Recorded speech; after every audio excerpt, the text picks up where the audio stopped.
Heidi by Johanna Spyri. Read by Sarah Greene.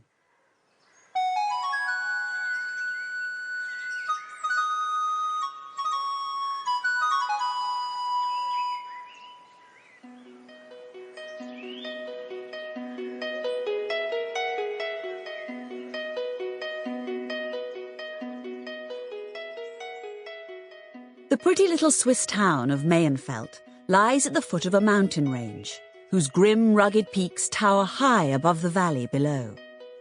Behind the town, a footpath winds gently up the heights. The grass on the lower slopes is poor, but the air is fragrant with the scent of mountain flowers from the rich pasture higher up. One sunny June morning, a tall, sturdy young woman was climbing up the path. She had a bundle in one hand and held a little girl about 5 years old by the other. The child's sunburnt cheeks were flushed, which was not surprising, for though the sun was hot, she was wrapped up as though it was midwinter. It was difficult to see what she was like, for she was wearing 2 frocks, one on top of the other, and had a large red scarf wound round and round her as well.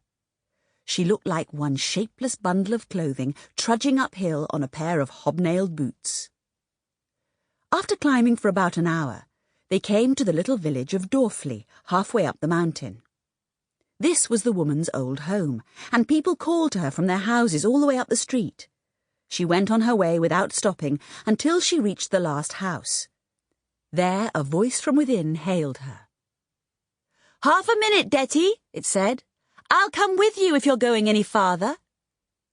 Detty stood still, but the little girl slipped her hand free and sat down on the ground. "Are you tired, Heidi?" Detty asked her. "No, but I'm very hot," the child replied.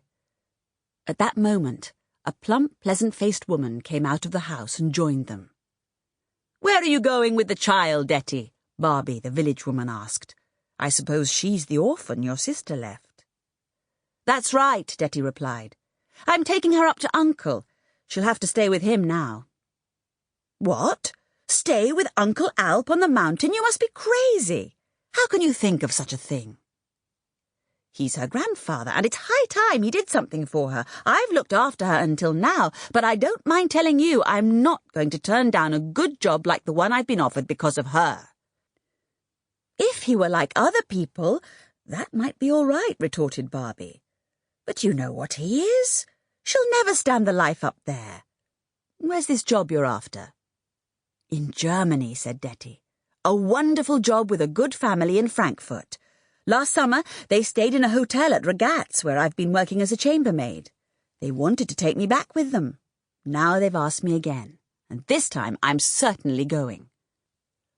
"Well, I'm glad I'm not that poor child," said Barbie, throwing up her hands in dismay.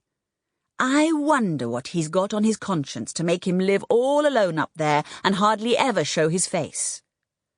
"I'm not telling. If he heard I'd been talking about him, I should catch it all right." But Barbie said coaxingly, "Has he always been like that?" "If I could be sure you wouldn't pass it on to everyone, I could tell you plenty about him." "Go on, Detty. I promise not to pass it on." "All right, then, but mind you keep your word." Detty glanced round to make sure that Heidi was not within earshot, but she was nowhere to be seen. She must have stopped following them some way back, and they'd been too busy talking to notice. "Ah, there she is," cried Barbie. "Can't you see her?" She pointed to a little figure far below. "Look, she's climbing up the slopes with Peter and his goats. Well, he'll keep an eye on her, all right." "Peter needn't bother himself," said Detty. "She can look after herself, though she's only 5. She's got all her wits about her. She knows how to make the best of things, too, which is just as well, seeing that the old man's got nothing now but his hut and 2 goats. "I suppose he was better off once?" asked Barbie. "I should just think he was. Why, he had one of the best farms in Domleschg. But he got into bad company and drank and gambled away the whole property. His poor parents literally died of shame and grief when they heard about it." Sample complete. Ready to continue?